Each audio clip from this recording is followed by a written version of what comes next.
पर्यवेक्षिका शुभांगी बोबडे, एकत्रित बालिका सेवाळा इंदापूर प्रकल्प 2 अंतर्गत साखर भेट या अंतर्गत आज आरंभ पालक मेळावा आयोजित केलेला आहे। 0 ते 3 वर्षाच्या मुलांसाठी बौद्धिक, सामाजिक, शारीरिक, मानसिक आणि एकूणच सर्वांगीण विकासासाठी पालकांची जबाबदारी आणि समाजाची जबाबदारी जी आहे ती वृद्धिंगत होऊन त्या मुलांच्या वाढीसाठी, बौद्धिक वाढीसाठी, त्याच्या सर्वांगीण विकासासाठी कसं आपण जबाबदार आहोत हे लोकांना समजून सांगण्यासाठी पालक मेळावे गावोगावी आम्ही घेत आहोत। तर या भेटची सुरुवात आज निमसाखर या ठिकाणी घेतलेला आहे। या मेळाव्याला आमच्या ग्रामपंचायतच्या उपसरपंच विद्याताई रणोरे यांनी खूप चांगलं सहकार्य केलं। या ठिकाणी बऱ्याच पालकांनी आरंभ मेळाव्याचा आस्वाद घेतलेला आहे। या आरंभ मेळाव्यामध्ये मुलांच्या पालकांना भविष्यामध्ये आपल्या मुलांनी काय व्हावं हे त्यांना स्वप्न दाखवून त्या भविष्यातील मुलांच्या व्यक्तिमत्वासाठी त्यांनी काय काय करणं गरजेचं आहे, हे शारीरिक विकासासाठी काय करावं लागेल, त्याच्या बौद्धिक विकासासाठी काय करावं लागेल, गरोदरपणापासून त्या माऊलींनी आपल्या मुलाच्या बौद्धिक वाढीसाठी काय उपक्रम घेतले पाहिजे, काय शारीरिक वाढीसाठी काय अन्न घेतला पाहिजे, आहाराची काळजी कशी घेतली पाहिजे,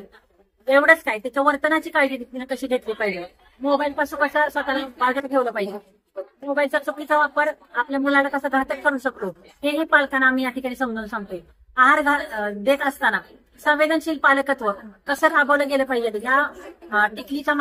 खेळाच्या माध्यमातून आम्ही समजावून सांगत आहोत। नंतर एक घास मायेचा ही जी संकल्पना आहे ती मुलांच्या आहाराची घनता कशी असावी, मुलांच्या आहारामधले घटक गुणात्मक पद्धतीने कशा विविध पद्धतीने पाककृतीच्या माध्यमातून कसं आम्ही पाककृती केलेल्या आहेत, त्या पाककृतींच्या माध्यमातून मुलांच्या पालकांना आपण आहार कशा पद्धतीने दिला पाहिजे, सर्व अन्नघटक कडधान्य असतील,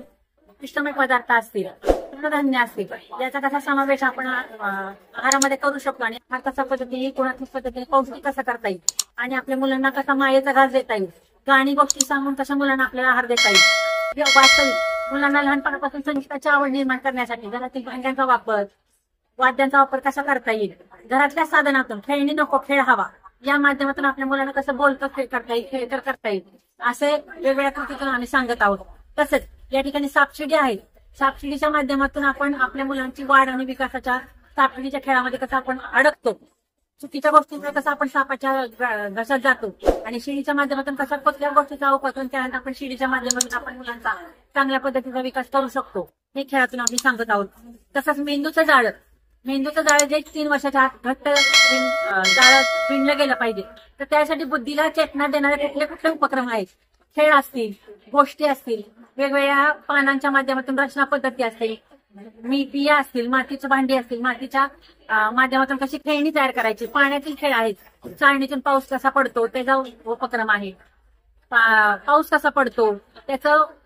अनुभव आम्ही ह्याच्यातून देतो, विज्ञान अनुभव देतो, तरंगणी बुडणे असे वेगवेगळे उपक्रम इथे राबवलेले आहेत। ते मुलांना त्या प्रत्येक गोष्टीची अनुभूती देऊन त्यांच्या बौद्धिक विकासाला चालना द्यायचा प्रयत्न या ठिकाणी केलेला आहे। या ठिकाणी निमसाखर अंगणवाडी बीचच्या सर्व सेविका या ठिकाणी आहेत। रणगाव, निर्वाणी, घोरपडवाडी, कळंब ग्रामपंचायतच्या अशा 29 अंगणवाडी सेविका आणि सर्व मदतनीस या सर्वांनी या ठिकाणी सहकार्य केलेलं आहे।